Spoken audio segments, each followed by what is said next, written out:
Pan India ஸ்டாரா ஜொலித்து கொண்டிருக்கும் சமந்தா கடந்து வந்த பாதை. ராகுல் ரவீந்திரன் எனக்கு நண்பர் மட்டுமல்ல, அதையும் தாண்டி தயாரிப்பாளராக மாறியிருக்கும் சமந்தா.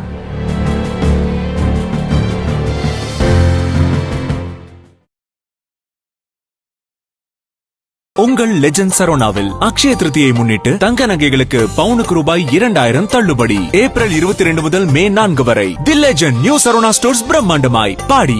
என்னப்பா உனக்கு பர்த்டேவா? எனக்கு இல்ல சார், ஃபாஸ்டாக் டேக்கரோட 25th anniversary. அப்ப 25 வருஷமா ஃபாஸ்டாக் கூட கஸ்டமரா இருக்கேன்னு நானும் பெருமையா சொல்லிக்கலாம். டவுன்லோட் ஃபாஸ்டாக் டாக்ஸி ஆப் நவ. கிங் டிவி நேயர்களுக்கு வணக்கம்.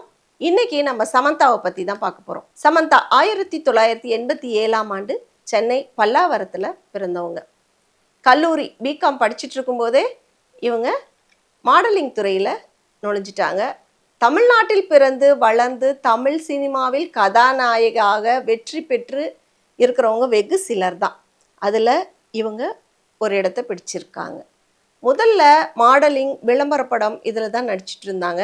அதன் பிறகு இயக்குனர் கௌதம் மேனனின் கண்ணில் பட்டு விண்ணை தாண்டி வருவாயா அந்த படத்தில் சின்ன ரோல் தான் நடிச்சிருந்தாங்க. ஆனால் அந்த ரோல் பேசும்படி இருந்தது. அவங்களோட அட்டகாசமான நடிப்பு அனைவரின் கவனத்தையும் ஈர்த்தது. அதனைத் தொடர்ந்து கதாநாயகி ஆகும் வாய்ப்பு கிடைச்சிது. மாஸ்கோவின் காவேரி அந்த படத்தில் நடித்தாங்க. தொடர்ந்து தமிழில் முன்னணி ஹீரோக்களோட நடித்து வெற்றி படங்களை கொடுத்தாங்க. குறுகிய காலத்திலே டாப் ஹீரோயின் வரிசையில் இணைஞ்சிட்டாங்க. பொதுவாக தங்களது சினிமா வாழ்க்கை பீக்கில் இருக்கும் பொழுது நடிகைகள் திருமணம் செஞ்சுக்கிறது இல்லை. ஆனால் இவங்க அதையும் செஞ்சாங்க. சமந்தா விண்ணை தாண்டி வருவாயா படத்தில் தெலுங்கு ரீமேக் அதில் கதாநாயகியாக நடிச்சிருந்தாங்க. அதில் கதாநாயகனாக நடிச்சிருந்தவர் தான் நாக சைத்தன்யா. அந்த படத்தில் நடிக்கும்போதே இவங்க 2 பேர்த்துக்குமே காதல் உருவாயிடுச்சு. அந்த காதல் வீட்லேயும் பச்சை கொடி காட்டுற அளவுக்கு வந்தது. தொடர்ந்து 2017ஆம் ஆண்டு கோவாவில் திருமணம் செஞ்சுக்கிட்டாங்க. 2 பேருமே இந்து முறைப்படியும் கிறிஸ்தவ முறைப்படியுமே 2 கல்யாணம் பண்ணாங்க. திருமண வாழ்க்கைக்கு பிறகும் நடிப்பில் கவனம் செலுத்திட்டு தான் இருந்தாங்க சமந்தா.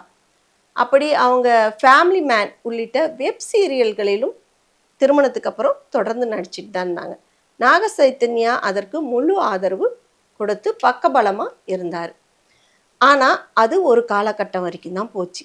சமந்தாவின் நடிப்பை நாகார்ஜுனா மற்றும் அவரது குடும்பத்துக்கு சில நாட்களுக்கு அப்புறம் பிடிக்கலை. அதனால் நடிப்பதை நிறுத்திக்கோங்க அப்படின்னு சொல்கிறாங்க. ஆனால் சமந்தா அதை முற்றிலும் ஏற்கலை. நான் தொடர்ந்து நடிப்பேன் அப்படின்னு சொல்கிறாங்க. இது வீட்டில் பிரச்சனை ஆயிட்டு இருக்கும் பொழுதே மீடியாவில் வர ஆரம்பிச்சிருச்சு. எல்லாருக்கும் தெரிய ஆரம்பித்து கிசுக்கப்பட்டது. அதனைத் தொடர்ந்து சமந்தாவுக்கு இந்த மாதிரி பீக்கில் இருக்கிறனால தொடர்ந்து சினிமாவில் கவனம் செலுத்துறனால குழந்தை இல்லை அப்படின்ற காரணமும் அப்பொழுது சொல்லப்பட்டது. இருந்தாலும் ஒரே பிடிவாதமாக சமந்தா நடிப்பில் கவனம் செலுத்திட்டு வந்தாங்க. நாக சைத்தன்யா திருமணம் 2021ஆம் ஆண்டு பிரிவுக்கு வந்துடுச்சு. அதற்கு காரணமாக சமந்தா தொடர்ந்து நடிப்பில் கவனம் செலுத்துவது தான் அப்படின்னு சொல்லி 2 பேருமே பிரிஞ்சிட்டாங்க. அந்த டைமில் சமந்தாவுக்கு மயோசிட்டிஸ் அந்த நோய் வந்துடுச்சு. அது அனைவருமே நம்ம அப்போ அறிஞ்சோம். அந்த துன்பத்துக்கு இடையிலேயே அவங்க நடித்து கொடுக்க வேண்டிய படங்கள், வெப் சீரியல்கள் சில இருந்தது. அதை அப்பப்போ போய் நடித்து கொடுத்துட்டு வந்து ஹாஸ்பிட்டலில் அட்மிட் ஆகிட்டாங்க. ட்ரீட்மெண்ட் பார்த்துட்டு இருந்தாங்க. அதிலிருந்து விரைவில் கொஞ்சம் நலம் பெற்று வந்துட்டு இருந்தாங்க.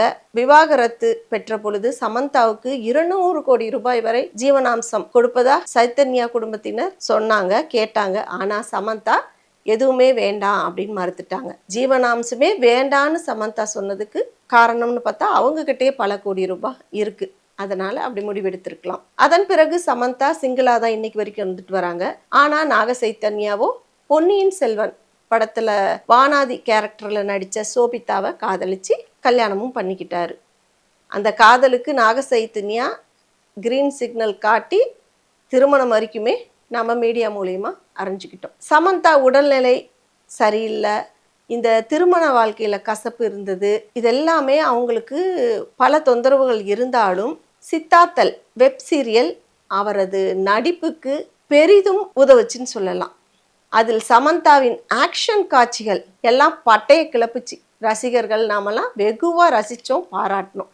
அது மட்டும் இல்லை, அதில் வர லிப்லாக் சீன் அதில் நடிச்சிருந்தாங்க சமந்தா. இந்த பிரிவு, நம்மளுக்கு நோய் இருக்குது, இது எல்லாத்தையும் தாண்டி சினிமாவை அவங்க எவ்வளோ நேசித்தாங்க அப்படின்னா அந்த கேரக்டருக்கு என்ன தேவையோ அதெல்லாம் நடித்து கொடுத்தாங்க. அதுதான் சமந்தா. அந்த லிப்லாக் சீன் பெரிதும் பேசப்பட்டது. இந்த படத்தில் கிடைச்ச வெற்றி, வரவேற்பு சமந்தாவை உற்சாகத்தின் உச்சிக்கே கொண்டுட்டு போச்சு அப்படின்னு சொல்லலாம். இதெல்லாம் பார்த்து ரசிகர்கள் சமந்தாவுக்கு 2வது கல்யாணம் பண்ணிடணும் அப்படின்னு அனைவரது விருப்பமாக சொன்னாங்க. அதுக்கு சமீபத்தில் நிகழ்ச்சி ஒன்றில் கலந்துக்கிட்ட சமந்தாவே பதில் சொல்லியிருந்தாங்க.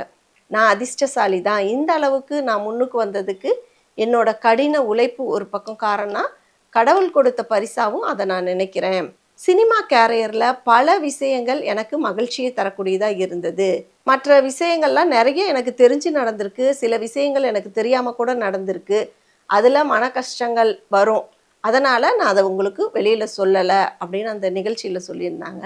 அதனால் அதை பற்றி பேச விரும்பலை அப்படின்னு அதோடு அதை முடிச்சிட்டாங்க.